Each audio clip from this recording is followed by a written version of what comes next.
Bonjour à toutes et à tous et bienvenue pour cette nouvelle vidéo 2. Alors aujourd'hui on va essayer de faire un petit peu plus de diversification dans les informations, on va faire un petit peu comme une revue de presse pour voir un petit peu l'état de la situation actuelle. Je ne sais pas si vous vous souvenez, si je vous dis Louis Croivet-Bâton. Peut-être que dans votre esprit, tout d'un coup, peut-être que ça vous rappelle quelque chose. Oui, en effet, c'était un sketch des Inconnus, du spectacle des Inconnus. Vous aviez Bernard Campan qui, dans ce sketch, essayait d'organiser, de diriger une petite scénette avec des jeunes de banlieue pour fêter le bicentenaire de la Révolution. Et évidemment, Pascal Légitimus et Bernard Campan et je ne me souviens plus du troisième, nom de Dieu, c'est pas grave, et Pascal Légitimus arrivait sur scène avec un panneau, et sur le panneau c'était marqué Louis XVI. Sauf qu'il ne connaît pas les chiffres romains, donc il pensait que c'était Croivet-Bâton. C'était de l'humour caricaturé, l'humour extrême, etc. Sauf que force est de constater que plus de 30 ans après, eh bien finalement peut-être que les Inconnus avaient peut-être encore vu juste dans leur façon de voir un peu l'évolution de notre société, puisque vous avez sans doute vu cette information, le Louvre et le musée du Louvre et le musée du Carnavalet ont décidé de modifier l'ensemble des caractères qui utilisent les chiffres romains pour revenir à du chiffre arabe. Alors évidemment, ça amène beaucoup de questions sur le fait de cette volonté, de cette motivation, on va dire. Qu'est-ce qui a motivé de vouloir tout d'un coup supprimer les chiffres arabes, de supprimer les chiffres romains, pardon, au bénéfice des chiffres arabes? Eh bien, que nous dit le journal Le Figaro? On va prendre Le Figaro, allez. Alors, sur Le Figaro, plusieurs musées comme celui du Louvre et du Carnavalet ont renoncé aux chiffres romains pour simplifier leur affichage. Leur affichage. Plusieurs milliers d'années après leur apparition, le glas est-il en train d'être sonné pour les chiffres romains? Le Figaro rapporte lundi 15 mars que certains musées renoncent à cette façon antique d'écrire les chiffres pour la simple raison que de moins en moins de personnes les maîtrisent.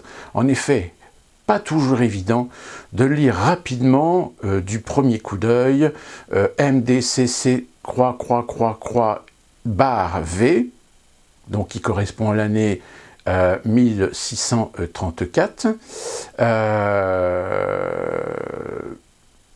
Ainsi, après le musée du Louvre, c'est au tour du musée du Carnavalet, musée municipal de la capitale consacré à l'histoire de Paris, qui, après des années de travaux de rénovation, s'apprête à rouvrir 100 chiffres romains sur les cartons d'explication disposés à proximité des œuvres. Toutefois, cela ne concernera pas les écrits en espagnol, car dans cette langue, écrire en chiffres romains en numération arabe est considéré comme une faute d'orthographe. Un obstacle à la compréhension. Selon Noémie Guillard, du musée Carnavalet, nous ne sommes pas contre les chiffres romains, mais ils peuvent être un obstacle à la compréhension. C'est vrai que c'est... Enfin, bref. Compréhension, nous faisons tout le constat que les visiteurs lisent peu le texte dans les salles, surtout s'ils sont trop longs. Ils ont aussi tendance à zapper et à picorer. Souligne-t-elle. Alors là, on a l'impression qu'en fait, cette dame, j'ai l'impression qu'en fait, elle vit dans son monde, en fait. C'est-à-dire qu'en fait, elle n'a pas compris que les visiteurs de musées, il y en a beaucoup qui sont en fait des consommateurs, qui passent devant les œuvres, qui regardent les œuvres et disent « Ah, c'est joli ». Des fois, ils en reconnaissent quelques-unes, mais ils ne lisent pas. Déjà, c'est souvent des voix des gens qui ne lisent pas en temps normal, donc ils ne vont pas lire des panneaux pour savoir devant quelle œuvre ils sont. La seule chose qui les importe, c'est qu'ils sont au Louvre ou au Carnavalet, c'est tout. Mais bon, voilà, souligne-t-elle, cité par Le Figaro. À Rouen, vive les Rouennais, le directeur du musée des Beaux-Arts de Rouen a refusé ce changement. Le musée est sans doute un des lieux où on peut continuer à les faire vivre et à les expliquer Et voilà, moi je dis, monsieur, respect. Pense-t-il, le retrait des chiffres romains ne fait donc pas le bonheur de tout le monde. Pour François Martin, président du CNARELA, de la CNARELA, la coordination nationale des associations régionales des enseignants de langue ancienne, c'est l'histoire de la poule et de l'œuf. Moins on les verra, moins on les maîtrisera. Je dirais qu'à la limite, ce monsieur a tout à fait raison, c'est-à-dire que on est aujourd'hui dans une confrontation, là, encore une fois de plus, alors, est-ce qu'on peut parler de cancel culture? Je ne suis pas certain, parce que j'ai l'impression que malheureusement, dans certains milieux, il y a des gens parfois qui, pour se rendre intéressants, décident deux fois de nous faire le coup de vouloir changer quelque chose, alors qu'en réalité, qu'est-ce que ça peut foutre? Je veux dire, s'il y a des gens qui ne savent pas lire le chiffre romain, il y a quand même d'autres choses quand même plus importantes. Hein. Mais voilà, on est dans cette tendance aujourd'hui où des gens, pour exister, ont besoin de se rendre intéressants et de nous faire une thèse sur le fait qu'il faudrait peut-être changer de ceci ou cela, de changer de mentalité, de changer de structure, de changer ceci, parce qu'il y a des gens qui ne comprennent pas, parce qu'il y a des gens qui ne savent pas lire, ou parce qu'il y a des gens qui n'ont pas forcément la culture, ou parce qu'il y a des gens qui passent à côté, qui ne font pas attention. Ça ne va pas franchement dans le bon sens. Parce que en matière de modification et d'évolution, je ne suis pas contre le fait de faire évoluer les mentalités, de faire évoluer les choses, de faire évoluer même la langue. Mais il y a quand même d'autres choses qui sont, à mon avis, plus prioritaires que de vouloir changer des choses qui, justement, font partie de notre patrimoine. Je suis désolé, les chiffres romains font partie de notre patrimoine. Sous prétexte, parce que des gens ne savent pas lire des chiffres romains, donc il faudrait changer en chiffres arabes. Alors évidemment, attention, moi j'entends loin, très très loin déjà, il y en a qui vont le faire, hein, certainement. C'est le fait qu'on ne veut pas remplacer les chiffres romains par des chiffres arabes, il y en a qui vont dire, ouais, c'est raciste. Au secours. Mais ça rejoint finalement une autre information, alors là on est plus vraiment dans le... Là, on est dans la psychanalyse absolue. Nous avons Laurie Rebel, qui est une professeure à Brooklyn College, qui nous a fondu un article, ou tout du moins qui a fait un tweet, qui a suscité pas mal d'articles sur la toile, et qui a remis en question le fait que 2 plus 2 égale 4, que c'est pas forcément vrai. C'est pas forcément vrai parce que mathématiquement, c'est pas que c'est faux. C'est parce que le 2 plus 2 égale 4 a été établi par un patriarcal blanc. Donc comme ça a été établi par un patriarcal blanc, on se doit de réfléchir et de remettre en question le fait que 2 plus 2 font 4. Vous vous rendez compte jusqu'à quel point on en arrive? Et ça rejoint ce problème des chiffres romains, c'est-à-dire que c'est encore une fois de plus une personne qui un jour, parce qu'il y a cette tendance de vouloir réécrire, réinterpréter, retranscrire les choses différemment, suivant des tendances, tout d'un coup il y en a qui vous pondent une connerie. Une connerie qu'à un moment donné, on a plutôt envie d'en rire que d'en pleurer. Mais le problème, c'est quand vous voyez sur les réseaux sociaux des gens qui alimentent, qui soutiennent, qui sont d'accord, là vous dites non, là on arrive à un point où ça devient dangereux. C'est-à-dire que si j'avais envie de caricaturer, je dirais que on est en train de donner une légitimité aux fous. Quand je dis fous au sens large du terme, c'est-à-dire tous les gens qui ont des problèmes psychologiques à moindre mal, à des niveaux différents, des gens qui ont des problèmes psychotiques, des problèmes qui dépendent de la psychanalyse, ou plus simplement des gens qui ont des frustrations, des gens qui ont des mal-être, mais qui se réfugient dans, je dirais, une personnification, une appropriation de tendances pour se sentir exister. Et du coup, faire des polémiques, faire des remises en question qui en plus de ça, sont validées par des idéologues, évidemment. On en est à ce point-là. Et ça rejoint finalement tous les problèmes aujourd'hui qu'on a avec la cancel culture. Et pour terminer sur ce sujet, je vais vous mettre là maintenant une vidéo, alors je ne sais plus, je crois que c'est peut-être un intervenant je ne sais plus de quelle radio, mais je pense que c'est pas une radio française, peut-être une radio belge ou québécoise, de ce journaliste qui donne, je dirais, une sorte de tirade très intéressante et qui relève de tout et résume tout finalement sur le fait de cette question. Aujourd'hui, on remet en question, on veut réécrire. On veut décontextualiser les choses pour les réécrire selon les tendances, etc., qui résume vraiment toute la stupidité de tout. Je vous laisse avec lui, on se retrouve après. Bonjour Christophe Bourdon. Christophe, oui, on le sait, le film Autant en emporte le vent et la série Fawlty Towers de John Cleese ont été retirés de plateformes de streaming pour ne pas heurter les sensibilités raciales. Et vous, de votre côté, Christophe, vous avez décidé de ne pas en rester là. Mais oui, ne riez pas, car je suis en fait d'accord avec ces médias. Je trouve qu'il ne faut pas heurter certaines sensibilités. Il en va du vivre ensemble, du respect de chaque individu. Et c'est pour ça que ce matin, j'ai décidé d'agir et de supprimer moi aussi certaines œuvres. Les James Bond, pour ne pas heurter la sensibilité des femmes, des Russes et des savants fous.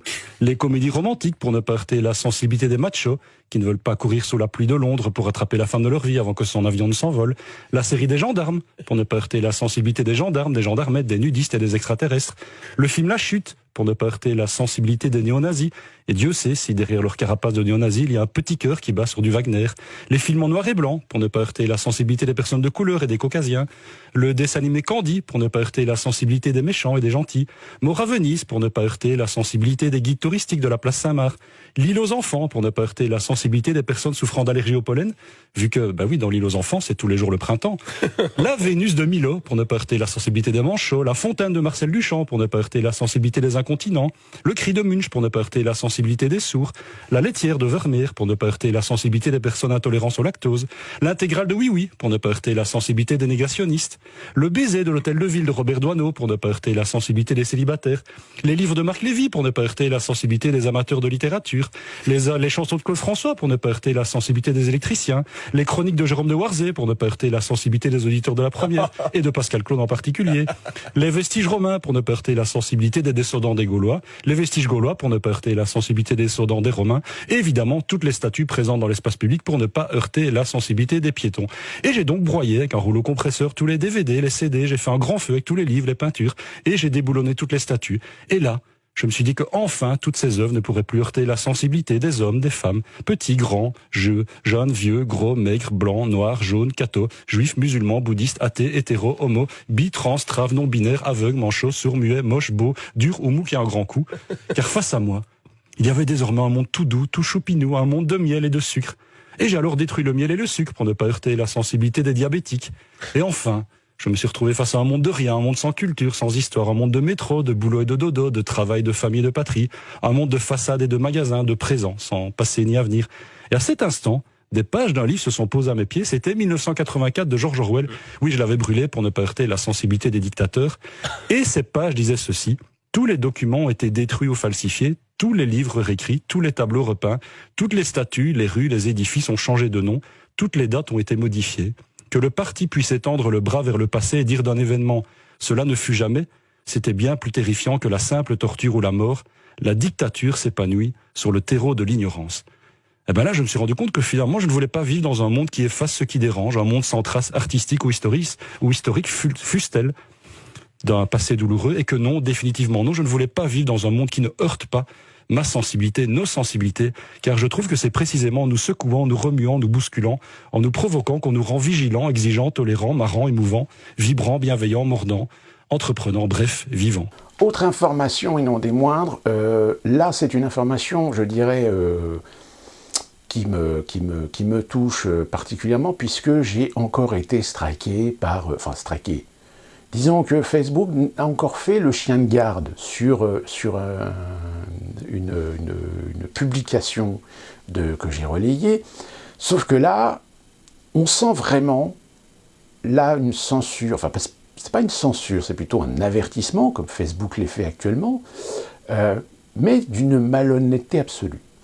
L'article en question, je vais vous le lire. Alors en fait, c'est une note de l'OMC, de l'Organisation mondiale de la santé. C'est une note officielle. Et dans cette note officielle, donc le texte intégral de la directive OMC du 20 janvier 2021, donc type de produit, test d'amplification des acides nucléiques basé sur la méthode PCR, amplification en chaîne de polymérase pour les détections de SRAS-CoV-2. Date 13 janvier 2021, identifiant OMS 2020-5 version 2. Public cible, personnes de laboratoire et utilisateurs de dispositifs de diagnostic in vitro DIV. Objectif de ces avis. Apporter des précisions aux informations précédentes transmises par l'OMS, cet avis remplace la version 1 de l'avis de l'OMS à l'attention des utilisateurs de tests diagnostiques in vitro 2020-5, publié le 14 décembre 2020. Description du problème. L'OMS demande aux utilisateurs de suivre les instructions fournies dans le mode d'emploi lors de l'interprétation des résultats obtenus par les échantillons analysés par les méthodes PCR. Les utilisateurs du DIV doivent lire et suivre attentivement le mode d'emploi pour déterminer si un ajustement manuel du seuil de positivité de la PCR est recommandé par le fabricant. Le document d'orientation de l'OMS sur les tests diagnostiques sur les dépistages du SARS-CoV-2 souligne que les résultats faiblement positifs doivent être interprétés avec prudence. La valeur du cycle seul nécessaire pour détecter le virus est inversement proportionnelle à la charge virale du patient. Lorsque les résultats du test ne correspondent pas au tableau clinique, il convient de prélever un nouvel échantillon et de répéter le test en utilisant les méthodes d'amplification des acides nucléiques identiques ou différentes. L'OMS rappelle aux utilisateurs du DIV que la prévalence d'une maladie altère les valeurs prédictives des résultats des tests. À mesure que la prévalence diminue, les risques de faux positifs augmentent. Cela signifie que la probabilité qu'une personne ayant obtenu un résultat positif soit réellement infectée par le SARS-CoV-2 diminue à mesure que la prévalence diminue, quelle que soit la spécificité déclarée du test. La plupart des épreuves de PCR sont indiquées à titre d'aide au diagnostic et les prestataires de soins doivent donc examiner les résultats en tenant également compte de la date et le prélèvement de type d'échantillon, des caractéristiques spécifiques du test, des observations cliniques, des antécédents du patient, des statuts confirmés, des contacts éventuels et des informations épidémiologiques.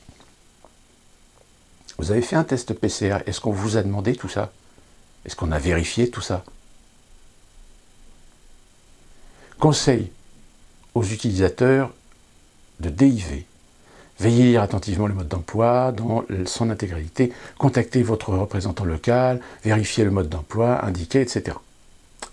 Sauf que, quand je publie ça, donc ça veut dire que le test PCR, l'OMS admet qu'il va falloir durcir la vérification parce que il semble que les tests PCR ne soient pas totalement fiables. C'est l'OMS qui le dit.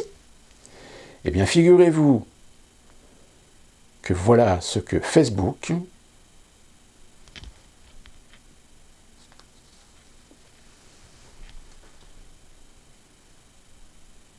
voilà. C'est-à-dire que Facebook vous dit « Ah non, il faut faire attention aux mauvaises interprétations, blablabla, etc. » Et Facebook me fait un avertissement avec les conseils de l'AFP. Test PCR, attention, à des mauvaises interprétations de recommandations de l'OMS. Comment je peux faire une mauvaise interprétation de l'OMS puisque c'est le texte de l'OMS que j'ai publié? Cherchez l'erreur. Pour la suite, comme vous le savez, dans la précédente vidéo, j'avais parlé de peut-être cette petite relance d'une guerre froide entre les États-Unis et la Russie. Et nous avons Poutine qui a, en réponse, invité Joe Biden à faire une rencontre télévisée ou au moins relayée en direct, live, sur Internet.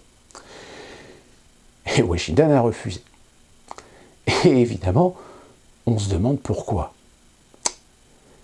Là, très clairement, la balle est dans le camp de Washington, sauf que Washington est parfaitement conscient que si on met Biden devant Poutine, il y a des chances que Poutine n'en fasse qu'une bouchée.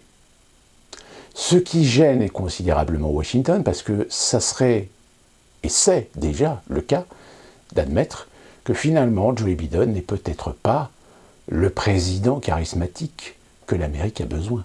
So thank you, Mr. President, for your confidence. Well, Thank you. thank you for willing to do it. Now we're going to get down to business here, and Ron, who am I turning this over to? Thank you very much, Mr. President. I think it's time for our friends in the press to leave now. Thank you. Thanks, guys. Mr. President, are you ready to say a moment for the children in the border facilities? Are you ready to visit the border? Mr. President? Thank you very much. Thank you. Thank you very much. Thanks, guys. Thank you. Thank you. Thanks, guys. Si ce président n'est pas capable aujourd'hui de tenir un débat, n'est pas capable d'affronter des contradicteurs, on est en droit de se poser la question si finalement aujourd'hui les Américains commencent à ne pas se rendre compte que ce qu'on disait depuis le début, c'est-à-dire dès le mois de septembre-octobre, quand les cartes étaient quasiment pliées, de se dire que si, alors avec manipulation, pas manipulation, avec fraude, sans fraude, etc. Moi de toute façon j'ai toujours dit que même si Donald Trump avait des chances de l'emporter si on avait une élection correcte et éthique, Joe Biden, de toute façon, prenait la place. Puisque, de toute façon, Donald Trump était complètement isolé, Donald Trump était la cible absolue, non seulement de la part d'un certain nombre de structures, d'organisations, de mouvements politiques aux États-Unis, comme aussi la communauté internationale. Donc, le problème, c'était évidemment que, encore une fois de plus, les démocrates n'avaient pas choisi le bon cheval. Le bouée de sauvetage étant évidemment Kamala Harris. Aujourd'hui, quand on disait à certains Américains qu'une fois que Biden était élu, qu'on disait de toute façon il fera passer 4 ans, c'est Kamala Harris qui prendra la place. Il y en a beaucoup qui ont dit mais non, c'est n'importe quoi, c'est de la fabulation, etc. Ben, ces gens-là, ils commencent à se rendre compte que, ouais, le mec, il est presque limite si une fois qu'on le sort de la naphtaline de temps en temps pour le montrer, on ne le remet pas dans son placard parce qu'on a tellement peur qu'il fasse des conneries ou qu'il... Pour vous dire que même au sein du Parlement, certains ont fait une proposition de rajouter une sécurité au niveau du Pentagone en cas d'usage des codes nucléaires de la part du président des États-Unis d'Amérique. Ils ont franchement les jetons quand même. Enfin, peut-être que j'exagère, mais ça démontre bien que d'un côté, on a bien aujourd'hui une reprise du pouvoir des mondialistes à Washington, et qui sont en train tout simplement de faire de Joe Biden le George W. Bush démocrate, c'est-à-dire la marionnette, la puppette. Et que c'est de nouveau un État profond qui est désormais aujourd'hui à la tête du pays et qui va gérer les choses. On va lui laisser quelques petites choses, etc. Mais voilà, je veux dire, là, vous avez entendu l'affaire de Boulder dans le Colorado, 10 personnes ont été tuées par un individu dont le nom semble vouloir...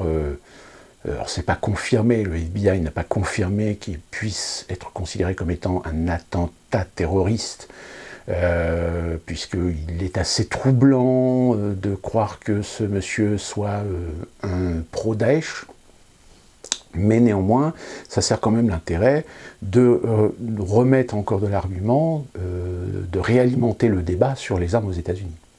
De toute façon, il est clair que, comme je l'ai déjà expliqué, il sera quasiment impossible de supprimer la possession d'armes aux États-Unis, mais en revanche, de limiter les catégories d'armes en vente aux États-Unis. Sauf que, encore une fois de plus, conflit d'intérêts, il y a au sein des démocrates, c'est-à-dire le camp du bien, le camp de celui qui veut limiter l'accès aux armes aux Américains, il y a quand même pas mal de gens qui ont quand même des billes dans des sociétés d'investissement, dans des sociétés de finance, dans des sociétés de marché, dont beaucoup d'argent sont placés sur des entreprises d'armement. Alors, pas forcément d'armement, de production d'armes américaines. Par exemple, je prends l'exemple d'une compagnie que vous connaissez certainement qui s'appelle Winchester. Winchester, aujourd'hui, est dans le trou. C'est-à-dire que, d'ailleurs, je me demande si elle n'a pas déjà fait faillite. Mais plus globalement, ces entreprises qui, aujourd'hui, considèrent le marché américain des armes comme n'étant pas négligeable. Je rappelle que l'année dernière, l'été dernier, en 2020, le FBI, qui a aussi la responsabilité de centraliser les demandes et les vérifications des backgrounds, c'est-à-dire les vérifications pour l'obtention de permis de port d'armes, je crois que les demandes avaient augmenté de 70%. 70%. C'est-à-dire que voilà, il y a des Américains qui ont peur, hein. La peur est intrinsèque à la culture américaine, hein, et qui se sont équipés, qui se sont armés. Donc, je reviens à cette affaire de Biden face à Poutine. Il est clair qu'aujourd'hui, je pense qu'à Washington, il y a beaucoup de gens qui craignent de lâcher Biden dans la nature. Là, on va voir le forum de Davos, au mois de juin, voir ce que ça donne, voir est-ce que c'est lui qui va se déplacer ou si c'est le secrétaire d'État. Je pense qu'à mon avis, ça va être le secrétaire d'État qui va se déplacer, et pas Biden. D'ailleurs, regardez Biden aujourd'hui, ça fait maintenant 3 mois, 2 mois qu'il est en poste. En règle générale, les présidents aiment bien se balader un petit peu à droite à gauche pour rencontrer leurs homologues et machin. Sauf qu'évidemment, on profite de la pandémie pour dire oui, mais non, mais là, en plus de ça, il a quand même 76 ans, 76, 78, je ne sais plus, 76. Donc on va le préserver quand même. Donc du coup, pour l'instant, je ne crois pas, j'ai pas de mémoire qu'il ait rencontré d'autres dirigeants depuis. Donc voilà, le mec, ça fait à peine 2 mois qu'il est à la tête de la plus grande puissance du monde, et on sent déjà qu'on évite, qu'on le sort de façon occasionnelle, histoire de dire voilà, il faut le sortir de temps en temps. Mais en tant que président, dans un rôle, dans une posture, il n'y a personne. Il est absent. On n'a pas l'impression qu'il y a un président aux États-Unis. Hein. Ça la fout mal. Autre information, alors là c'est une information un petit peu plus spécifique à la culture américaine, peut-être que vous en avez entendu parler, mais je vais quand même vous expliquer un petit peu le truc parce que c'est assez intéressant et c'est assez révélateur. Aux États-Unis, vous avez une animatrice qui est aussi productrice, qui à l'origine était une actrice, qui s'appelle Ellen DeGeneres. C'est cette personne. Ellen DeGeneres a, je dirais, réussi plus ou moins à attirer l'attention à une certaine époque, puisque quand elle était encore actrice, un jour elle a révélé qu'elle était lesbienne. Donc elle a fait son coming out, et depuis elle s'est reconvertie dans l'émission de télé, elle a créé son propre show. Et ce show, qui est aujourd'hui, je crois, on arrive à la 19e saison, est un show très populaire aux États-Unis, puisque c'est, on va dire, le show pour la ménagère de moins de 50 ans. Le concept du show est simple, c'est en partie une sorte de talk show où elle reçoit des invités, où ils discutent de choses, etc. Alors, ce sont des invités qui sont peut-être là pour une promo, mais pas essentiellement. Ça peut être un peu par rapport à des événementiels, etc. Alors, parfois aussi, elle invite des gens qui font ou qui ont fait le buzz sur Internet. Alors, toujours évidemment sur des choses très bienveillante, hein, très très bienveillante. D'ailleurs, cette émission est une émission très très politiquement correcte, très affichée évidemment, progressiste. Et puis c'est aussi une émission qui, Ellen DeGeneres a repris un petit peu le principe de ce qu'avait fait Oprah Winfrey à son époque, c'est-à-dire que de temps en temps, elle offrait des cadeaux au public. Alors son public, je crois, il y a à peu près 200 personnes, À vue de nez, oui, je pense que c'est à peu près 200 personnes parce que j'ai eu la chance d'aller voir ce studio qui se trouve dans les studios Warner à Los Angeles. D'ailleurs, c'est assez intéressant parce que à la télévision, on a l'impression que c'est grand alors qu'en fait, le studio est une taille assez moyenne. Et c'est arrivé plusieurs fois que dans chaque émission, en fait, elle offre des cadeaux au public. Mais attention, quand je dis des cadeaux, c'est pas comme on a pu voir en France, c'est-à-dire des 50 euros de cadeaux pour Amazon ou des trucs comme ça. Non, des fois, voilà, c'est-à-dire c'est une émission qui fait énormément d'audience, donc évidemment, elle attire énormément de partenaires. Les publicités étant évidemment omniprésentes dans ce genre de concept d'émission, c'est-à-dire que l'émission est coupée pratiquement toutes les 5 minutes pour mettre de l'espace publicitaire. Donc vous imaginez bien que ce genre d'émission, avec une très forte audience, l'espace publicitaire se vend très très cher. Donc elle a gagné énormément d'argent, ce qui lui a permis de produire, d'avoir sa maison de production, etc. Et c'est une des méga stars aujourd'hui de la télévision américaine. Et donc, grâce à ses budgets, grâce à ses moyens, elle a pu des fois offrir aux 200 personnes qui sont dans la salle, par exemple, des week-ends dans des endroits évidemment très touristiques. Elle a offert parfois même des croisières. Elle a même des fois offert des séjours en Europe à tous les gens du public. Donc vous imaginez bien que c'est le genre d'émission où tout le monde veut y aller, tout le monde, etc. Sauf que évidemment, cette présentatrice, cette personnalité, elle a un aura. Et cette aura, l'année dernière, il en a pris un coup. Parce que certaines collaboratrices de son émission ont révélé que, en réalité, en coulisses, si devant la caméra, comme c'est souvent le cas d'ailleurs, puisque de toute façon ça fait partie du jeu, Hélène DeGeneres a l'air d'être quelqu'un d'hyper cool, en coulisses elle ne l'est pas du tout. Elle a même été dénoncée, on va dire, comme étant quelqu'un d'assez tyrannique, et voire même d'assez virulente, voire même dénigrant parfois des gens de façon très, très méchante. Donc polémique, parce que là ça ne correspond plus du tout à l'image que la présentatrice a dans l'opinion d'une manière générale.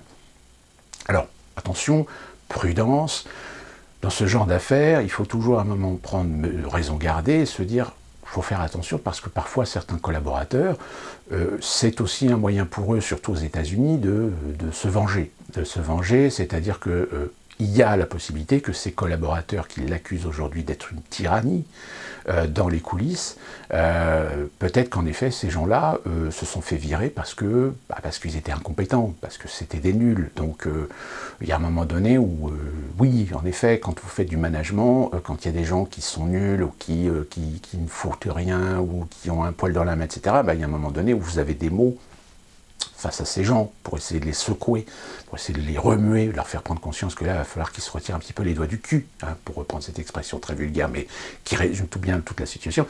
Et comme on est aux États-Unis, et qu'aux États-Unis, il y a beaucoup de gens qui sont hypersensibles, donc évidemment, ça ne passe pas. Et ça fait des dépressions, ça fait des scandales, etc. Donc ces personnes, soit elles démissionnent ou elles se font virer, et puis après, elles portent plainte. Elles portent plainte contre les gens pour harcèlement. Alors que c'est pas du harcèlement, c'est parce que t'es mauvais. Mais comme le système judiciaire américain est assez particulier, c'est-à-dire que des fois, pour éviter que des affaires viennent à entacher l'image, parce que l'image, les apparences aux États-Unis, c'est très important, donc c'est pour cette raison que il y a souvent beaucoup de procès qui se résolvent comme ça, c'est-à-dire qu'on trouve une raison à l'amiable. C'est-à-dire que finalement, les gens qui portent plainte, même s'ils disent que des conneries, pour éviter le procès, eh bien, on trouve un compromis et puis on verse de l'argent, etc. C'est ce qui s'était passé plus ou moins avec Michael Jackson sur une affaire où on l'avait accusé de pédophilie. C'est un business aux États-Unis, attention, faut le savoir.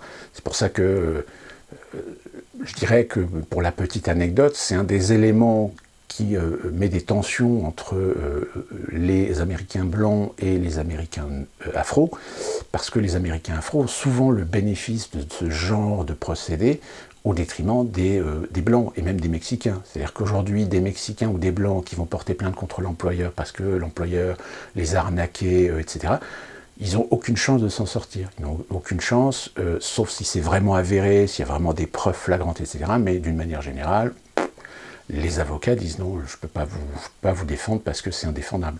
Ce qui n'est pas le cas avec les Afro-Américains. Les Afro-Américains, il y a déjà le paramètre du racisme. C'est-à-dire que les avocats peuvent très bien se servir du racisme à l'encontre de l'entreprise, même s'il n'y en a jamais eu, même s'il n'y a jamais eu de propos, etc. Mais voilà, c'est très vicieux, hein, c'est très malfaisant finalement. Mais voilà, la justice américaine, c'est une partie de poker, c'est toujours des coups de bluff, hein, en général. Donc voilà, pour la petite aparté. Et donc pour revenir à cette Hélène de Générez, alors l'affaire étant plus ou moins en cours, il y a eu une enquête de diligentée par rapport à ça. Et au mois de septembre, lorsqu'elle a fait sa première émission de sa nouvelle saison, donc la 19e, elle a présenté des excuses. Et pas des excuses par rapport à ces personnes, mais des excuses par rapport au fait que s'il y a eu, en effet, des situations, des contextes où que les gens ont peut-être mal vécu, elle s'en excusait. Mais elle ne s'excusait pas par rapport aux gens qui ont dénoncé qu'elle était tyrannique. Donc une sorte de petit mea culpa, histoire de calmer le jeu. C'est-à-dire, elle ne dit pas que c'est de sa faute, mais elle dit que s'il y a eu des situations déplaisantes, de pression, etc., qu'elle s'en excusait au nom de son équipe, au nom de sa société. Sauf que l'émission de Ellen DeGeneres Show faisait en moyenne par jour 2 500 000 spectateurs, téléspectateurs. Or, évidemment, cette première émission était cruciale, donc je crois que l'émission a fait presque 3 millions de téléspectateurs. Or, depuis le mois de septembre, les chiffres se pètent la gueule.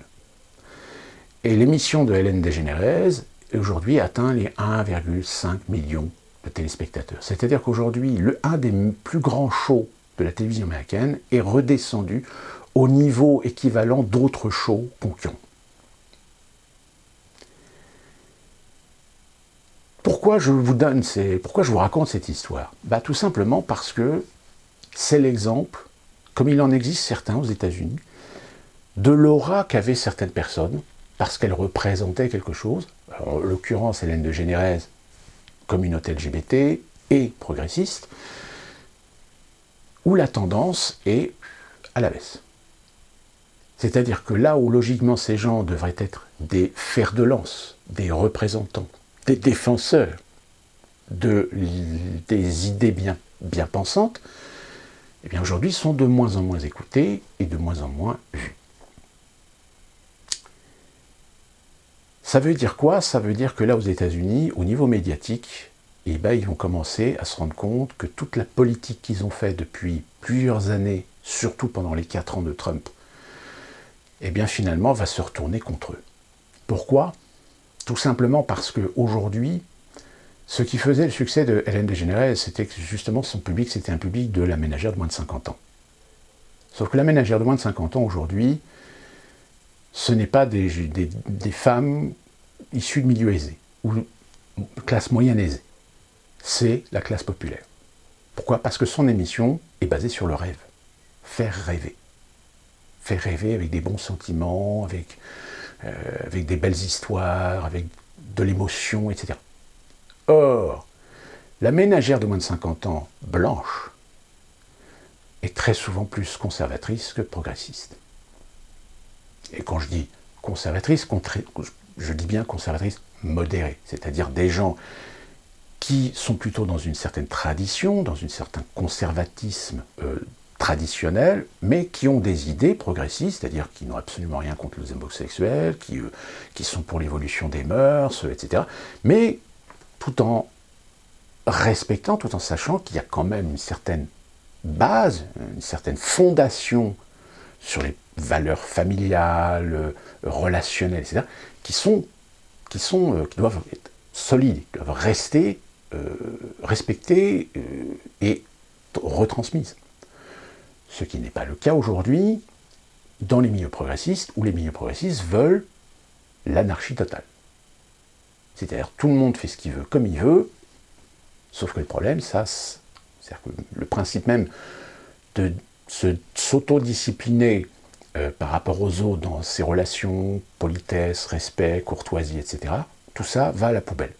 Si il y a quelqu'un que j'aime pas, je dois avoir le droit de lui dire qu'il peut aller se faire foutre. Mais en société, non. Je veux dire, en société, il faut savoir, à un moment donné, raison garder, il faut savoir faire des concessions. Sinon, si tout le monde commence à dire « j'ai le droit de détester ou d'aimer les gens et de leur dire », j'ai le droit d'être franc et de dire ce que je pense, etc., il y a un moment donné où c'est comme ça que des guerres commencent. Hein. C'est l'entre-soi, c'est l'égoïsme, c'est la complaisance, la consensualité absolue pour ne pas se préserver ou ne pas préserver un équilibre sociétal, un équilibre dans la vie en collectivité, en communauté, parce que moi j'ai décidé que, parce que moi je veux satisfaire mes propres plaisirs et avoir mes propres opinions et penser que mes propres opinions sont la vérité.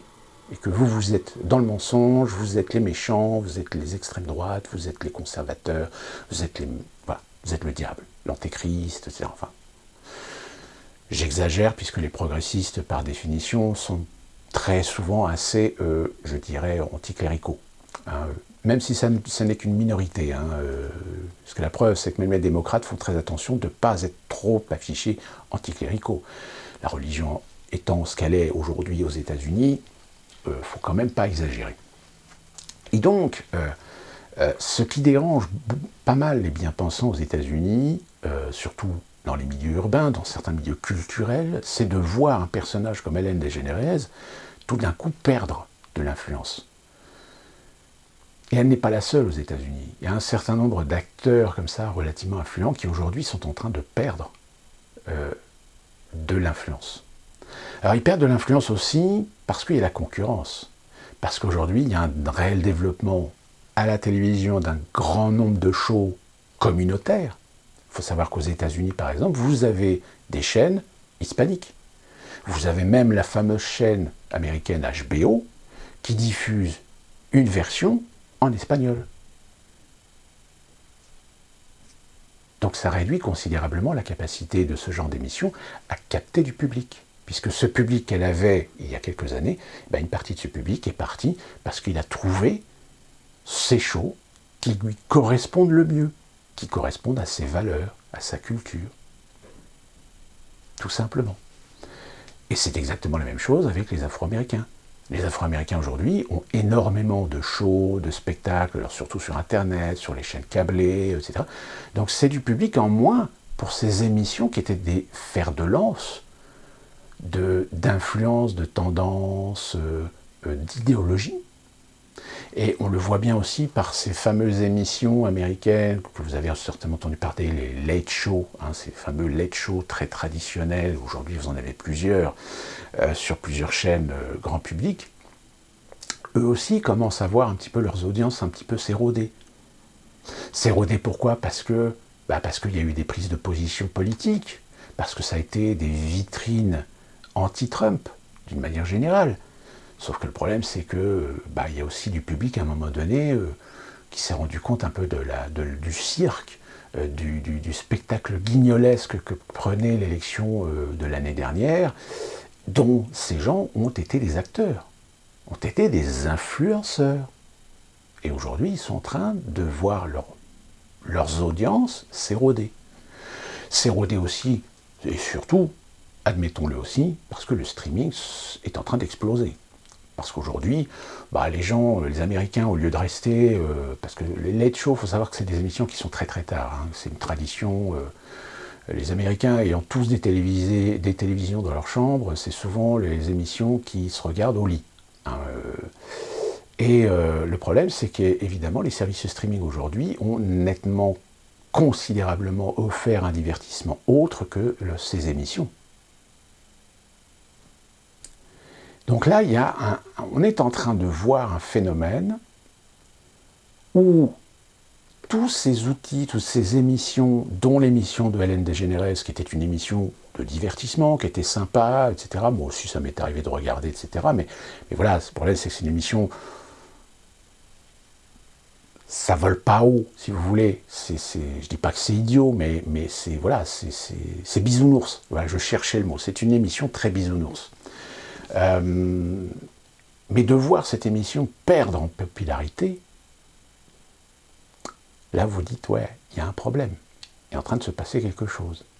C'est-à-dire qu'il est en train de se passer que les Américains s'éloignent de plus en plus de ces supports médiatiques où étaient présentés, où se faisaient véhiculer des idées, des opinions, des influences.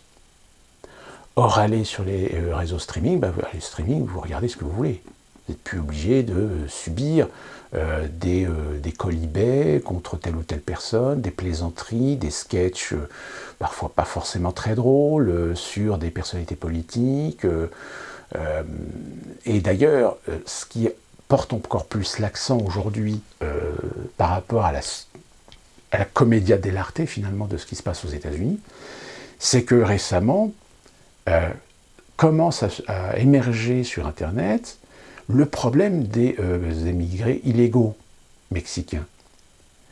Il se trouve que là, M. Biden a saisi la FEMA. Alors je sais, la FEMA, c'est quand même l'organisme fédéral pour la gestion des catastrophes sur le territoire américain, mais qui a saisi la FEMA pour aider à raccompagner les illégaux à la frontière et plus particulièrement s'occuper des enfants. Parce que les enfants ne peuvent pas être mis avec les parents, vous savez, dans les fameuses cages. Sauf que les fameuses cages, bon, elles sont toujours là. Les immigrants illégaux qui doivent être renvoyés à la frontière, ils sont toujours là. Même si Biden dit, bon, la FEMA, vous pouvez vous occuper des gamins.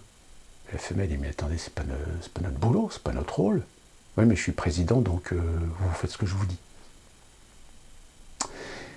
Et il se trouve qu'il y a un discours qu'a tenu Biden, sauf que le problème, c'est que le discours qu'il a tenu, les paroles qu'il a utilisées, les mots qu'il a utilisés, vous preniez la voix, vous virez Biden, vous mettez Donald Trump et vous mettez la voix de Biden sur Donald Trump, et bien on se rendrait compte que c'était exactement le même discours. Sauf que là, les émissions du genre Hélène DeGeneres, les Late Show de Steve Colbert, de Corbin, Jimmy Fallon, il fait attention, il n'est pas trop, il s'en amuse un peu de temps en temps, mais lui, il est plus dans le divertissement. Je pense que d'ailleurs, de tous ces Late Show, etc., je pense que Jimmy Fallon, c'est quand même celui qui est peut-être pas le plus subtil, mais qui, à mon avis, comprend qu'il faut qu'il fasse très attention à ce qu'il fait et ce qu'il dit. Parce que il est là pour faire de la télévision, il n'est pas là pour faire de la politique. Ce qui n'est pas le cas des autres. Les autres sont vraiment très politisés. Et dans ces émissions-là, justement, et ben là, personne n'a relevé. Alors que sur Internet, je peux vous dire qu'il y en a plein qui ont relevé, qui ont dit, mais c'est bizarre, ce que vient de dire Biden sur les immigrants illégaux, c'est quasiment exactement mot pour mot ce que disait Donald Trump. Et la personne n'a relevé. Et c'est ça qui commence à déranger. C'est là qui commence à déranger la bien-pensance américaine, c'est de se rendre compte que finalement, je ne dis pas toutes les politiques, mais une partie des politiques de Donald Trump, concernant l'immigration illégale, rien n'a changé. Alors oui, Biden s'est amusé à dire, bon, on va régulariser tous ceux qui sont aux États-Unis, qui ont un travail, etc. Donc tout cela, on va les régulariser. On va les régulariser parce que c'est déjà l'électorat en plus pour la prochaine fois. Mais le problème, c'est que vu que le Texas a quand même haussé le ton sur la politique migratoire de Biden, je pense qu'à mon avis, à la Maison-Blanche, il y a quand même des gens qui, là, ont commencé à tirer la sonnette d'alarme. Enfin, tout ça pour dire que, finalement, ça rejoint encore, je dirais, la problématique d'un monde qui, franchement, ne tourne vraiment plus rond. Et, autre information sur laquelle je voudrais rebondir, et qui fait commence à faire de la polémique aussi, c'est concernant la commémoration de la mort de Napoléon. Évidemment, nous avons aux États-Unis certains journaux bien pensants qui se sont posé la question à savoir est-ce que la France va célébrer la mort de Napoléon. Évidemment, qu'est-ce qui est mis en avant? Le fait que Napoléon ait remis l'esclavage, mais c'était remettre l'esclavage pour des raisons économiques. Mais force est de constater qu'évidemment, d'un côté, nous avons une autorité, nous avons des politiciens qui sont un petit peu gênés, parce qu'ils prennent conscience qu'aujourd'hui, à force d'attaquer la culture française, à force d'attaquer la tradition, à force d'attaquer, je dirais même le français, tout court, pour glisser un universalisme, multiracialisme, multiconfessionnel, il arrive un moment où certains commencent à prendre conscience qu'ils vont, un tôt ou tard, il va y avoir un effet bâton, il va y avoir un effet boomerang, pardon. Et donc, je ne reviendrai pas sur ce débat entre Zemmour et Taché, parce que de toute façon, l'un et l'autre ont sorti leurs arguments, et j'ai pas envie de dire que finalement Zemmour a plus ou moins raison sur un certain point, comme Taché lui aussi, sauf que le problème c'est que Taché montre un petit peu trop de conviction de bisounours en fait. C'est voilà, c'est cet esprit très, comment dire, très humaniste, très droit de l'homiste, qui refuse d'admettre que de toute façon, tant qu'il y aura des États-nations, tant qu'il y aura des peuples, tant qu'il y aura des traditions, tant qu'il y aura des cultures différentes, tant qu'il y aura des langues différentes, tant qu'il y aura des religions différentes, on ne trouvera jamais une paix universelle. On arrivera à trouver des compromis, on trouvera des accords, on trouvera je dirais même des intérêts communs avec un certain nombre de peuples, avec un certain nombre de pays, mais ça ne sera pas le cas pour tout le monde, puisque de toute façon, on le voit déjà en ce moment, c'est qu'à partir du moment où certains commencent à vouloir faire de l'équité, de la justice, justice sociale, etc., en général, ils sont dégagés très rapidement parce que ça ne plaît pas à certaines élites qui, elles, veulent de toute façon le pouvoir absolu à terme. Et donc, par conséquent, avoir un ascendant sur les peuples, et donc ce qui veut dire soumettre les peuples. Parce que justement, eux considèrent qu'on ne pourra jamais acquérir une paix mondiale si on ne met pas des dictatures pour soumettre les peuples. Puisqu'il n'y a que la dictature qui pourra faire la paix dans le monde. Sauf que ça, évidemment, ça dérange pas mal de gens. Je plaisante, là, c'est de l'ironie, ce que je suis en train de faire. Quoique, ça mériterait débat et réflexion, mais pareil, toujours, le problème c'est que dictature est un mot qui, dans les esprits, dans l'inconscient collectif, fait toujours le lien avec des images historiques, et donc très négatif. Le fait qu'on puisse éventuellement imaginer que la concentration des pouvoirs sur une même personne ou sur une même parti politique ou quoi que ce soit, donc c'est-à-dire qui dit plein pouvoir dit dictature, peut potentiellement avoir quelque chose de positif. Je sais, c'est un sujet extrêmement sensible, mais je vais juste vous donner un exemple très flagrant. Regardez le Kazakhstan, par exemple. Le Kazakhstan, depuis 1990, il a cédé la place parce que, a quand même compris qu'il ne pouvait pas rester indéfiniment, mais vous avez Nursultan qui était le président élu à chaque fois. Beaucoup aujourd'hui considèrent qu'il était un peu une sorte de dictateur.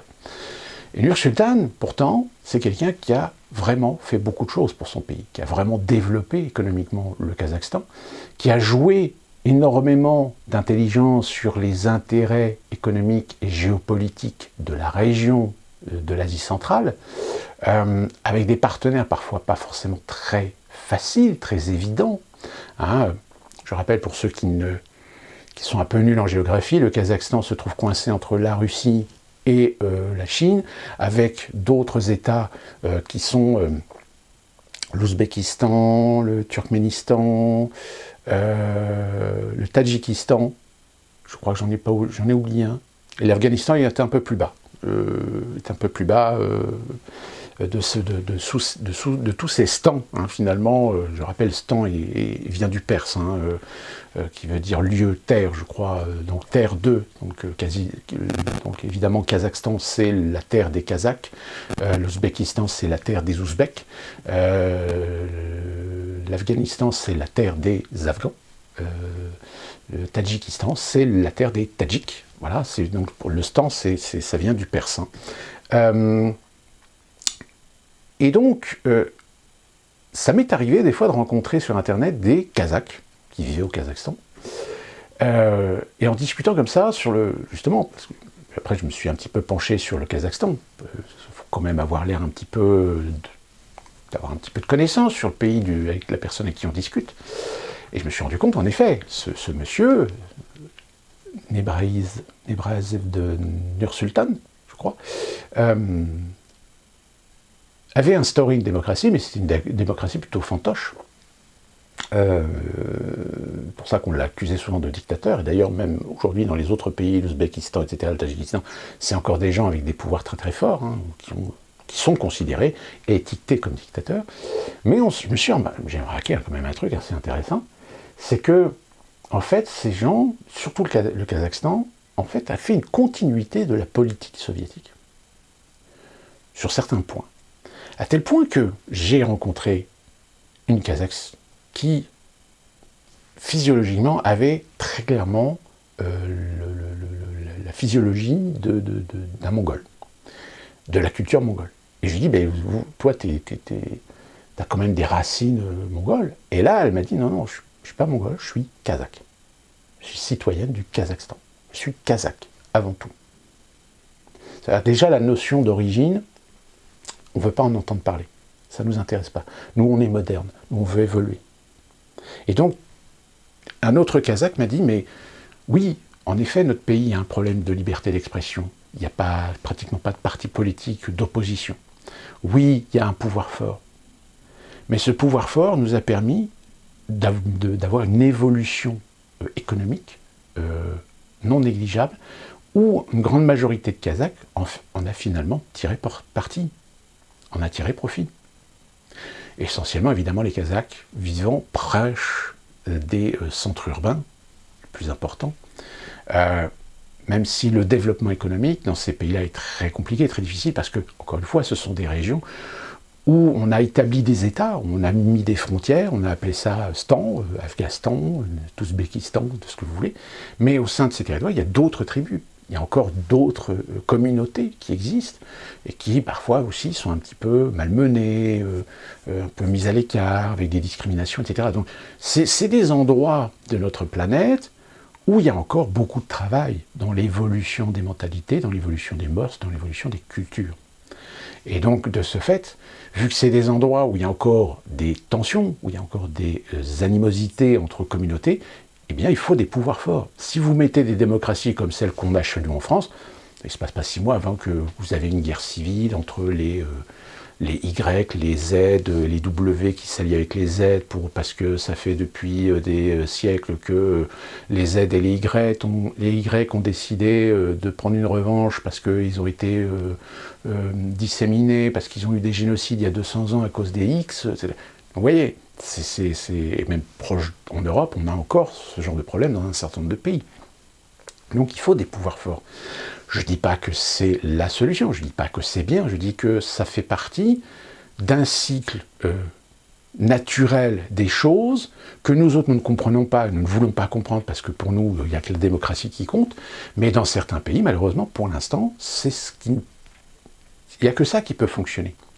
Évidemment, avec tous les à-côtés négatifs, les corruptions, les oligarches, les trafics d'influence qu'il y a aussi, et aussi les Occidentaux sont aussi leur part de responsabilité. Hein, je veux dire, le fait qu'on critique aujourd'hui les Tchétchènes, qu'on critique la Russie par rapport à la guerre avec la Tchétchénie, on critique aujourd'hui Poutine d'être en alliance avec le pouvoir en place en Tchétchénie, mais il n'empêche que le pouvoir en place en Tchétchénie, c'est un moyen pour Poutine de contenir, on va dire, la montée de l'islamisme radical dans cette région. Hein, c'est ce qui est plus ou moins l'accord qui est passé entre les deux, entre Poutine et l'homme en place, on va dire, en Tchétchénie. Je me souviens plus de son nom, mais c'est culture musulmane, assez, je sais pas s'ils appliquent la charia, mais presque. Enfin, c'est un pouvoir un petit peu islamique, un peu différent, plutôt.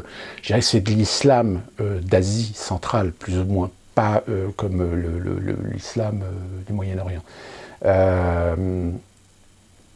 Mais voilà, je dirais qu'à la limite, on pourrait dire que c'est des accords contre nature, mais c'est des accords ambivalents, on va dire, à nos yeux, mais qui, dans des régions sensibles, difficiles, particulières, avec des historiques, avec des cultures particulières, voilà, ça fonctionne comme ça là-bas. Mais bon, de toute façon, j'avais déjà fait une vidéo sur la perception que nous avons en tant qu'occidentaux sur parfois certaines régions du monde que nous ne comprenons pas, ou qu'on ne veut pas comprendre parce que vont à l'inverse ou à l'encontre de nos principes et de nos valeurs républicaines et démocratiques. Donc forcément, c'est pas bien. Pourtant, on s'est quand même arrangé pendant des décennies avec certaines personnes qui étaient des véritables dictateurs, qui étaient des véritables saloperies, et qui pourtant, on a fait acte de complaisance avec ces gens-là parce que y avait des intérêts.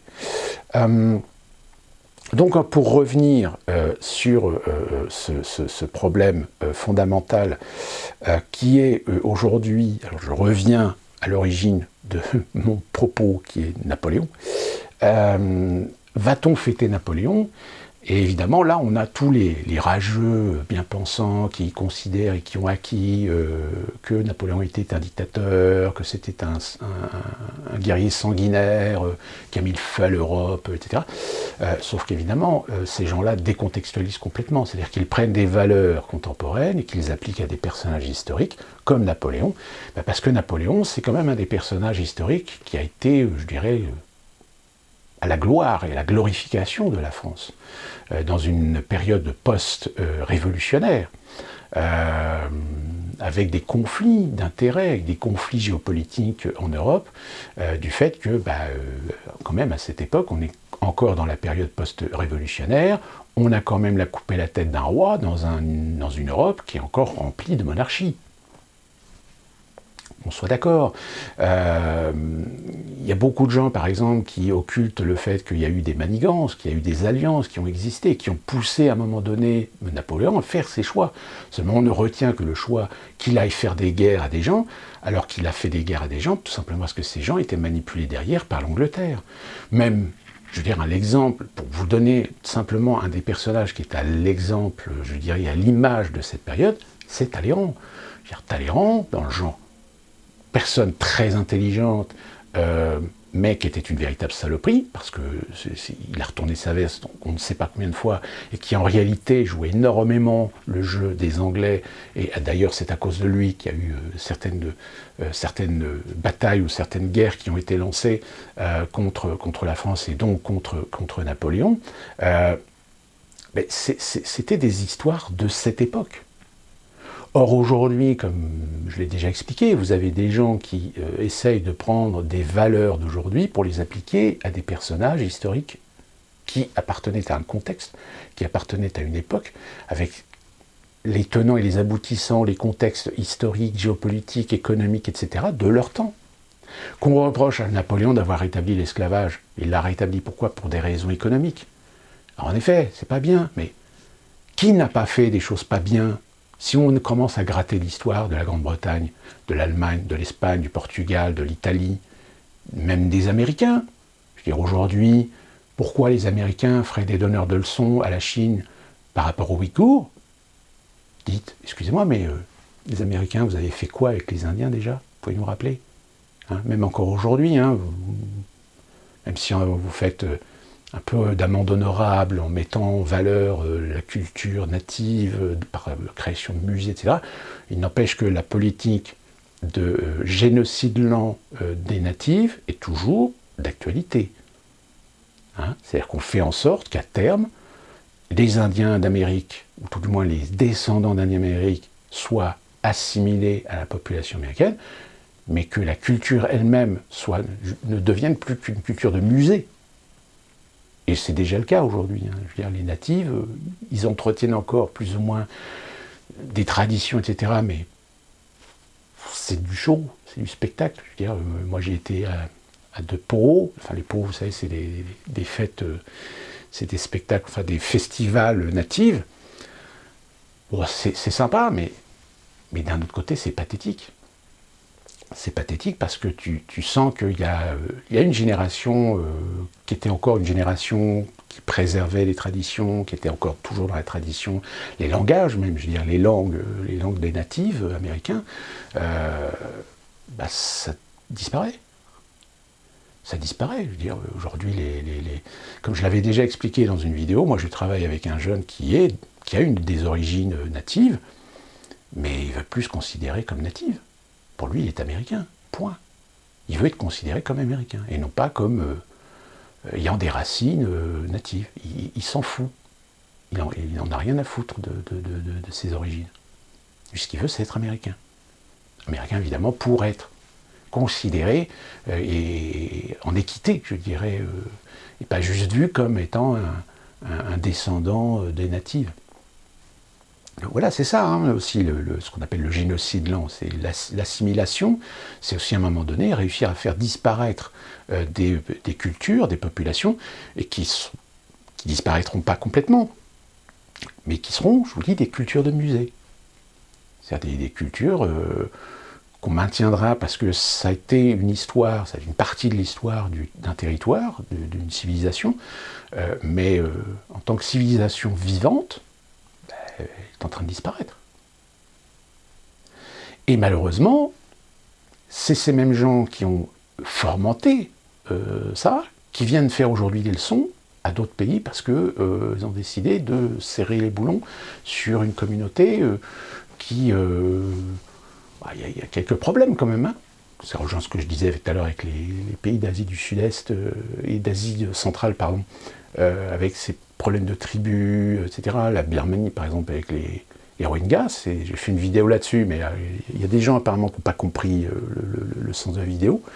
Alors que c'était un support pour expliquer le problème, justement, civilisationnel et conflit civilisationnel, que de toute façon on n'en sortira jamais, qu'il y aura toujours à un moment donné des peuples, des tribus et des civilisations qui voudront supplanter les autres, prendre le pouvoir, hein, etc.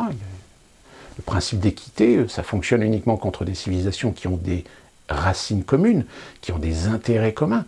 Mais quand vous avez des cultures qui sont radicalement différentes, que ce soit par la culture, la religion, la langue, les traditions, etc., ça va au clash. Hein, je veux dire, aujourd'hui, moi, j'ai pas besoin d'expliquer que si on laisse aujourd'hui la culture musulmane radicale, islamique radicale, s'installer en Europe, on va droit à la guerre civilisationnelle. Parce que l'islam radical ne correspond pas et ne pourra jamais correspondre aux cultures occidentales progressistes, démocratiques, droits de l'hommiste, etc. C'est pour ça que toute cette gauche islamo-gauchiste, etc., c'est vrai que c'est une définition qui est un petit peu bâtarde, parce que finalement, c'est des gens qui se prétendent droits de l'hommiste, mais qui défendent les intérêts de gens qui ne le sont pas. Enfin, tout du moins les gens radicaux musulmans qui ne le sont pas. Ils font croire, font semblant de l'être, mais en réalité, s'ils respectent scrupuleusement le Coran, ils ne peuvent pas l'être. C'est pas possible. Il y a une ambiguïté. C'est soit ils acceptent une réforme intellectuelle, je dirais même par rapport au Coran, par rapport à la religion musulmane, mais le problème, c'est qu'il y en a qui ont essayé, ils ont eu des problèmes. Donc non, tant qu'il y aura des gens qui maintiendront que le Coran ne peut pas être réformé, ne doit pas être réformé parce que c'est la parole de Dieu, et de son prophète, etc. Enfin voilà, je veux dire, Donc si vous reprenez l'époque de Napoléon, si vous prenez en considération tous les détails géopolitiques, économiques, sociétaux, etc., force est de constater que le mec, il a quand même fait un super boulot. Même s'il a fait des choix, même s'il a pris des décisions qui aujourd'hui sont répréhensibles, sont discutables. Mais c'était il y a 200 ans. Mais non. Non, c'est ce que disait Taché lors du débat avec Zemmour, c'est que oui, mais ça véhicule une image, etc. Mais non, ça ne véhicule pas l'image. C'est des gens qui utilisent des contextes, des personnages historiques pour non pas véhiculer de l'histoire, mais véhiculer de l'idéologie. Alors là, oui, en effet. Mais qu'est-ce qu'on fait pour éviter ça? Mais on ne fait rien. Pourquoi? Tout simplement parce que vous achetez tous les bouquins qui ont été faits sur Napoléon depuis les 100 dernières années, vous allez vous rendre compte que les contenus, des fois, sont différents, sont présentés de façon différente. Pourquoi? Tout simplement parce que ceux qui écrivent l'histoire, des fois l'écrivent soit de façon objective ou de façon subjective, en intégrant évidemment des valeurs actuelles, des jugements ou des paramètres d'appréciation par rapport à l'histoire, en décontextualisant même parfois la situation historique. Et ça donne naissance à des gens comme M. Taché. Ça donne naissance à des gens qui considèrent que Napoléon est un dictateur et qu'on ne doit pas le fêter, qu'on doit déboulonner toutes les statues, etc. C'est les mêmes qu'on a aux États-Unis qui sont en train de déboulonner les statues de George Washington et d'Abraham Lincoln. George Washington, pourquoi? Tout simplement parce qu'il avait des esclaves. Imaginez, il avait 300 ou 200 esclaves, je crois. Donc non. Et Abraham Lincoln, pourtant Abraham Lincoln, c'est lui qui aime l'abolition de l'esclavage, quand même. Bon, même si après, on a quand même préservé un concept de ségrégation. C'est-à-dire qu'on abolit l'esclavage, on considère les Afro-Américains l'égal des Blancs, mais on fait quand même une séparation. C'est ce que ça a tenu comme ça jusque dans les années 60, dans certains États, pas tous. Mais voilà, on en est là. Et je dirais, pour terminer, qu'il y a aussi l'intérêt de certains de détruire l'histoire, de détruire la fierté qu'on a envers l'histoire de France. Parce que ça fait partie du principe du plan de destruction d'État-nation. Détruisez l'État, c'est détruire son histoire, c'est détruire la fierté qu'on a d'être français. Si vous détruisez, si vous formentez des gens qui n'ont rien à foutre d'être français, vous en faites des apatrides intellectuels. C'est-à-dire des gens qui ne se reconnaissent plus, qui ne s'identifient plus. Et donc du coup, c'est des gens qui à un moment donné, n'ont rien à foutre des valeurs de la France, qu'on n'a rien à foutre de la République, etc. Et étrangement, c'est ce qu'on a déjà en France. On a déjà ce genre d'individus. On a déraciné des gens par l'immigration, on a arrêté l'assimilation, on a préféré un principe d'intégration, sauf que le principe d'intégration, il y a un moment donné, il y a des incompatibilités quand il s'agit d'intégrer des populations qui, des fois, soit en effet, ça a fonctionné auprès d'un certain nombre d'émigrés des années 60, 70, parce que je ne vais pas refaire le débat de l'immigration, etc., mais le résultat, le bilan aujourd'hui, il est catastrophique. Pourquoi? Parce que d'un côté, vous avez aujourd'hui des enfants, arrière-petits-enfants, arrière-arrière-petits-enfants, qui eux veulent le bénéfice d'être citoyens français à part entière, avec toutes les libertés, sauf qu'aujourd'hui, on est en train de leur laver le cerveau, on est en train de les conditionner, on est en train de les manipuler, parce que leurs origines sont des origines musulmanes, donc religion musulmane, donc Coran, donc aller à l'inverse de ce que la République française n'impose pas, mais dont ils ont le bénéfice. Or, certaines libertés, certains droits fondamentaux que donne la République aux citoyens français, il y en a certains qui vont à l'encontre de la religion, au sens large du terme, tant sur le plan dogmatique que sur le plan traditionnel. Quand je dis traditionnel, c'est parce que vous avez des musulmans qui respectent les valeurs, certains piliers de l'islam, mais qui ne sont pas particulièrement religieux, qui ne sont pas particulièrement pratiquants, mais qui respectent quand même.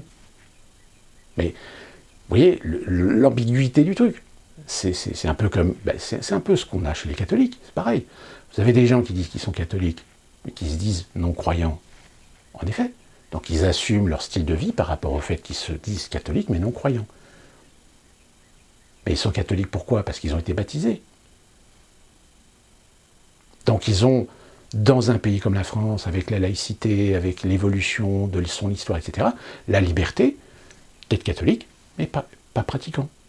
Et c'est pas pour autant que les catholiques les obligent à respecter les valeurs catholiques. Vous avez des catholiques homosexuels. Donc, il y a des catholiques qui se disent athées. Moi, j'ai cette chance, je ne suis pas catholique, je n'ai pas été baptisé, donc je suis un athée pur. Mais... Et voilà, il y a une confusion de tous les genres.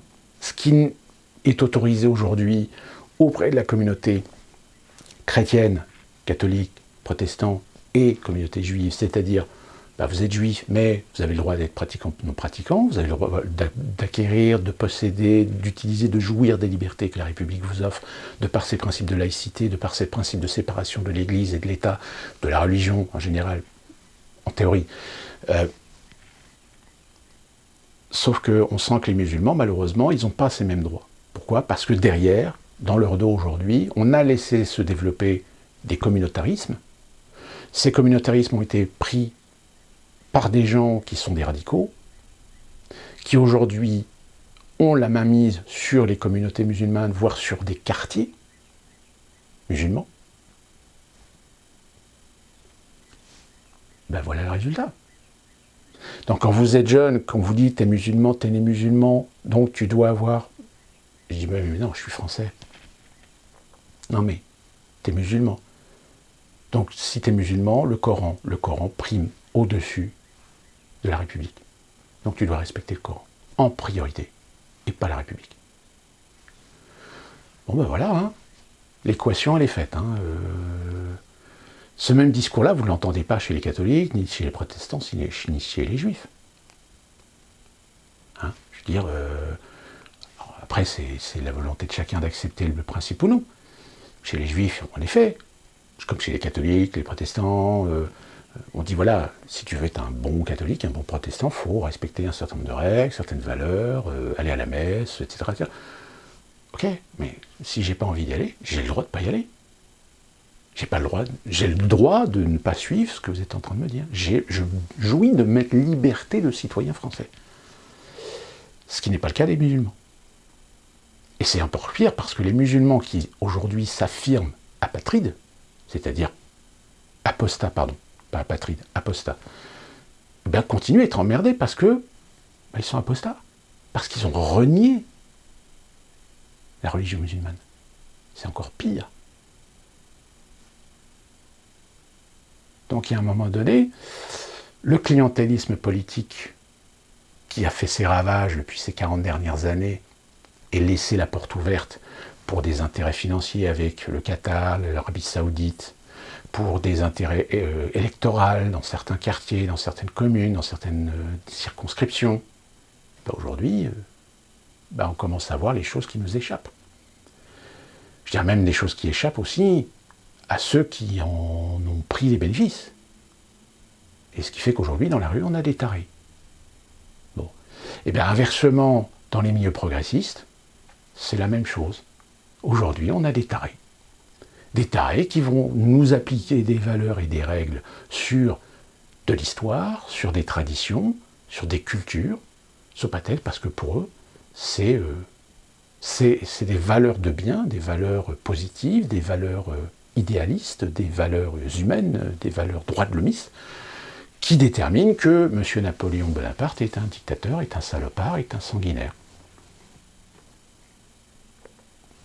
Voilà. C'est malheureux, que puis-je vous dire de plus. Alors, faisons résistance, parce que pour l'instant, qu'on soit très clair, ce qui pose problème, c'est que ces gens-là sont très minoritaires dans la société, sauf que ce sont des gens qui sont quand même bien placés. Ils sont bien placés dans des influences, ils sont bien placés dans des médias, ils sont bien placés sur Internet, et ces discours se propagent de plus en plus. Et je dirais même que ces idéologies et ces discours se propagent certainement bien plus à grande échelle, de façon néfaste que ce qu'on prétend voir des propos racistes, antisémites, qu'on affuble à des gens, alors que ces gens ne représentent rien, si ce n'est eux-mêmes. dans leurs opinions. Mais voilà, on fait de l'emballage sur ce qu'on a besoin de montrer aux gens comme étant les choses à combattre, les choses à lutter, et derrière, on nous vend des idées qui ne servent en réalité qu'un seul et unique plan, qu'un seul et unique objectif, c'est la destruction des États-nations. Et comment détruire les États-nations? C'est tout simplement détruire l'histoire, détruire la culture, détruire la tradition, détruire jusqu'au même le peuple, c'est-à-dire le diviser. C'est-à-dire faire du mélange de genre, mélange de culture, mélange de tradition, plus spécifiquement faire en sorte que ces mélanges, finalement, n'arrivent pas à donner une saveur de multiculturalisme efficace, fonctionnel, mais plutôt de dysfonctionnel, de conflictuel. Voilà. C'est le plan, c'est ce qu'ils veulent. Donc, oui, j'entends quelqu'un me dire qui veut ça? Mais je vous l'ai déjà dit, les mondialistes. Les mondialistes, ils veulent le pouvoir absolu. Ils ne peuvent pas avoir le pouvoir absolu tant que les États-nations existent. Donc il y a deux issues. Soit on réussit à créer l'indépendantisme, le régionalisme, c'est-à-dire qu'on crée des petits États, des petites structures, des petites régions autonomes, mais qui dépendent d'une autorité suprême. En l'occurrence, par exemple, en Europe, c'est l'Union européenne, et vous pouvez casser la France, détruire l'Espagne, séparer, créer du séparatisme en Italie, etc. Mais vous aurez des multitudes de petites régions, voilà, et on va gérer tout ça. Mais État-nation, non. Faut faire sauter tout ça, il faut faire sauter tous les verrous de ces contraintes, de la contrainte de la souveraineté, de la contrainte de l'État indépendant, libre, de l'État-nation.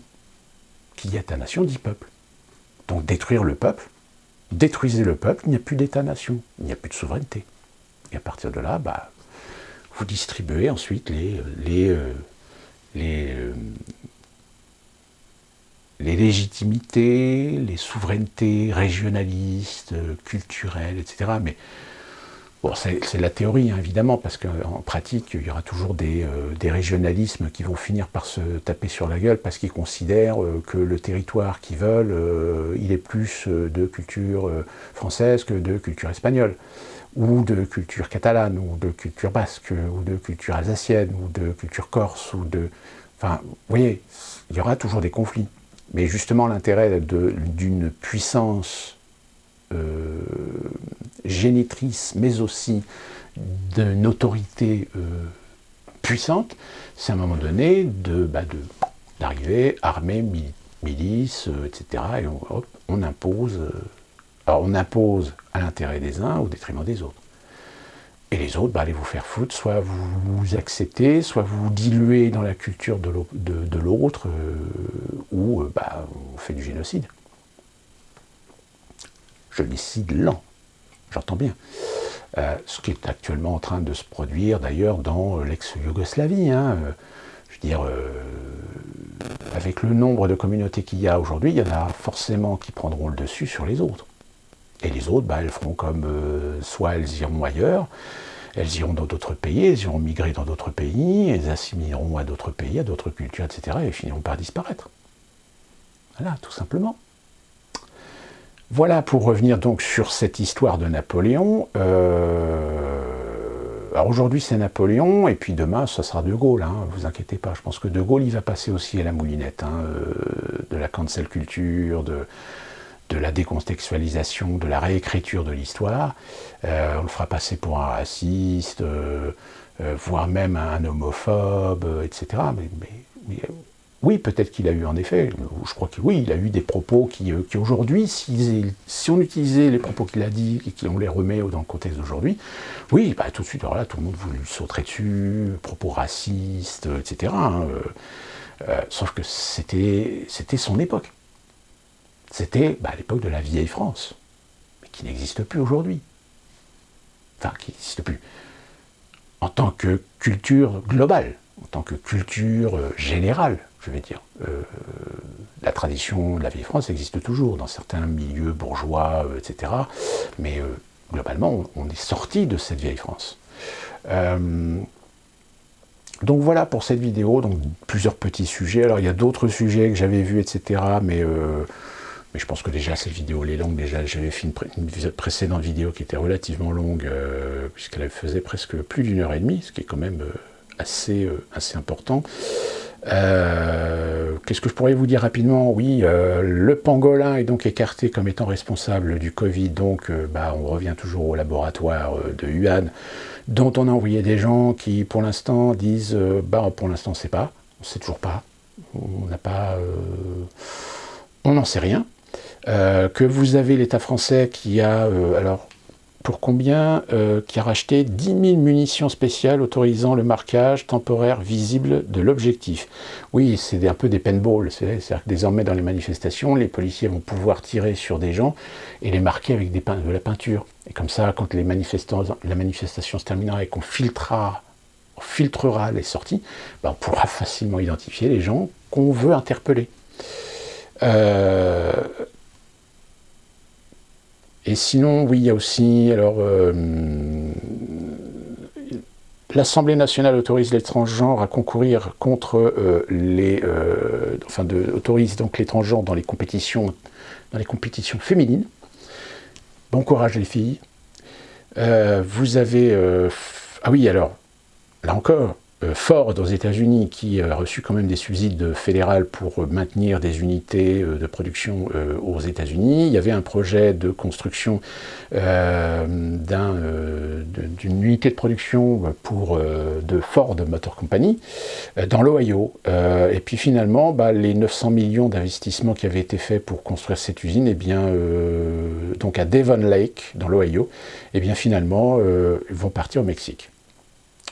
La relocalisation, ça fonctionne super bien sous Biden.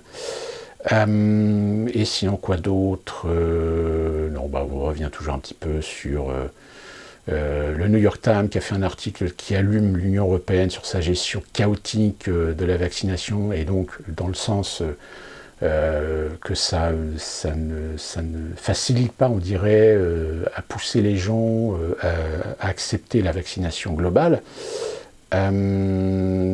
Sinon, oui, qu'est-ce qu'il y a d'autre? Oui, il y a Édouard Philippe qui n'est pas content parce que, évidemment, au Havre, maintenant, ils sont confinés. Quel dommage!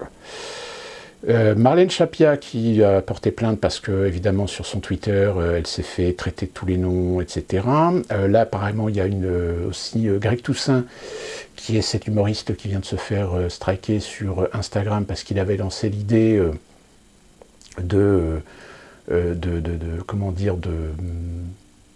c'est la guerre des médailles, je crois, la guerre des médailles, c'est-à-dire qu'en fait, au lieu d'insulter des gens sur Internet, plus particulièrement les gauchistes, etc., vous mettez un emoji comme médaille. Sauf que le problème, c'est que dans sa description, il dit, au lieu de faire une insulte, transposer l'insulte en médaille. Donc en fait, voilà, et donc il s'est fait striker sur Instagram, et apparemment il y a des organismes qui ont décidé de porter plainte, etc., pour harcèlement, etc. Et c'est vrai que le problème, c'est que si Greg Toussaint n'avait pas dit remplacer l'insulte par une médaille, s'il avait juste dit mettez une médaille si vous voulez mettre un commentaire contradictoire ou revendicatif ou critique, etc., là, la plainte ne passerait même pas. Mais comme il a en effet donné l'idée de remplacer l'insulte, etc., donc en effet, c'est considéré comme du harcèlement. Et c'est plus particulièrement, je crois, le Slate, le site d'information Slate, un truc comme ça, qui s'est fait envahir par des médailles. Et sinon, quoi d'autre? Je ne vais pas aller encore, je ne vais pas retourner sur... Oui, alors il y a cette petite mésaventure un peu bizarre. Vous avez Karin Stenz qui est un membre du Bundestag qui est décédée dans un avion où elle revenait de Cuba. Sauf que cette dame était impliquée dans une affaire de corruption, je crois. Donc, bizarre. Il y en a qui vont être contents. Et puis, nouvelle de l'Absurdistan. L'Absurdistan, c'est le match France-Pays de Galles qui a eu lieu, je crois, le week-end dernier. Hymne national, distanciation sociale respectée, et après, vous pouvez jouer au rugby. voyez un peu l'idiotie, Absurdistan. On est en plein Absurdistan. Et sinon, je pense que je vais finir là la vidéo, parce que après, sinon, ça risque de faire encore une vidéo un peu trop longue. Oui, et puis bon, alors voilà, dans la vidéo, je vous ai expliqué le coup du fausse information vérifiée par des médias de vérification indépendants. Ah ouais, la AFP est indépendante, vachement indépendante, ça fait peur. Donc voilà, l'étau se resserre, mais de toute façon l'étau va se resserrer de plus en plus, vu qu'il y a l'élection présidentielle, et puis on va commencer à approcher au prochain niveau de la suite de la pandémie, de la période post-pandémique, même si, je vous le dis, on en a jusqu'en 2022. Nous, on a ici aux États-Unis, je vais terminer là-dessus, on a appris que la société Cineworld britannique a décidé de réouvrir les cinémas Regal aux États-Unis à partir du 2 avril. Alors, selon les normes et règles appliquées par les États. C'est-à-dire qu'il y a une autorisation, la société Regal va donc réouvrir ses cinémas aux États-Unis, si elles ont la possibilité de le rouvrir, si les États autorisent les ouvertures. Donc ça ne veut pas dire que tous les cinémas Regal vont réouvrir aux États-Unis, ils rouvriront là où on les autorisera à réouvrir. Donc pour l'instant, je ne sais pas si personnellement je vais pouvoir retrouver mon boulot le 2 avril. On verra, ça sera intéressant de voir ça. Voilà. D'ici qu'on se retrouve pour une prochaine vidéo, n'hésitez pas, commentaires, pouce bleu, abonnez-vous, partagez. Et on se retrouve très prochainement pour une nouvelle vidéo. Et d'ici là, portez-vous bien.